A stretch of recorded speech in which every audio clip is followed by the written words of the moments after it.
conscientizar sobre a escoliose, para falar sobre essa doença, prevenção e tratamento, que eu converso com o doutor Fernando Teixeira, que é médico ortopedista.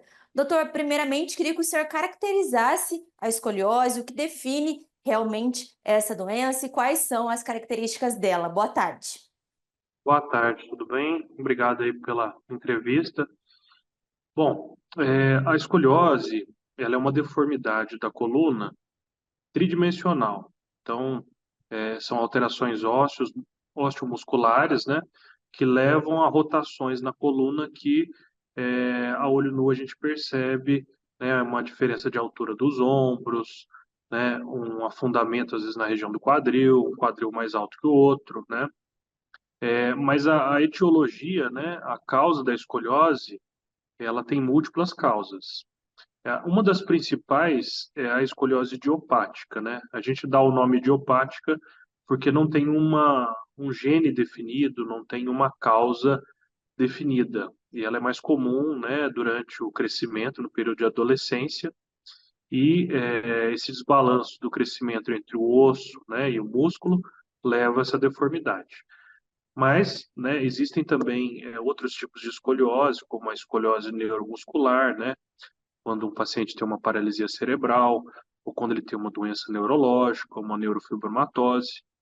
Tem as escolioses congênitas, né, então a criança já nasce com uma deformidade óssea, isso também leva à escoliose, né, tem as escolioses sindrômicas, né, são doenças ou síndromes genéticas que levam à escoliose, né, síndrome de Marfan, mas a principal que a gente conversa e que a gente faz a prevenção e que é possível fazer a prevenção e tratar antes dela piorar é a escoliose idiopática, que é comum em qualquer criança, né, sem ter nenhum problema genético, sem ter nenhum problema aparente, uma criança normal que acaba desenvolvendo uma deformidade na coluna.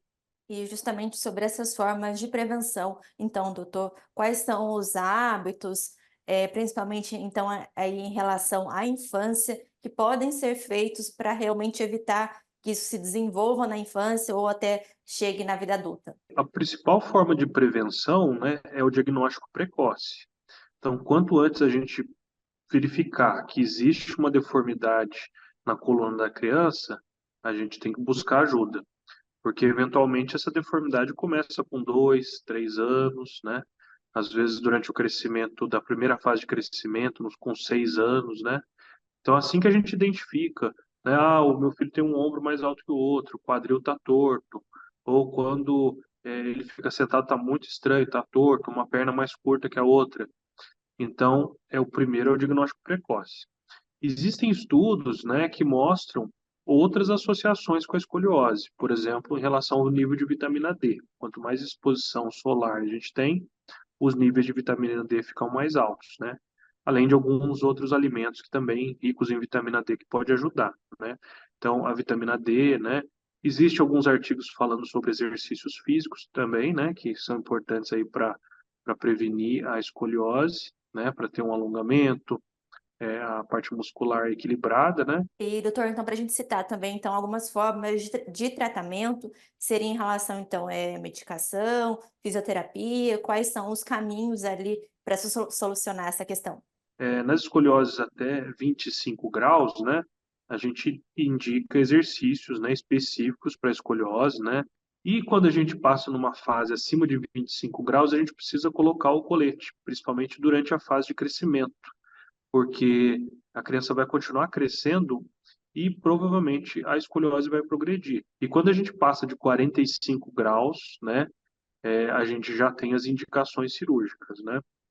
E por que que a gente indica, né, o tratamento precoce? Para a gente evitar a cirurgia. Obrigada, doutor, pela entrevista. A gente queria realmente abordar esse tema para realmente levar, principalmente, né, esse diagnóstico precoce aí nas crianças, nos adolescentes, para evitar uma situação mais grave lá na frente. Obrigada. Eu que agradeço vocês aí. Obrigada. Então ficam essas orientações, principalmente aí em relação à infância.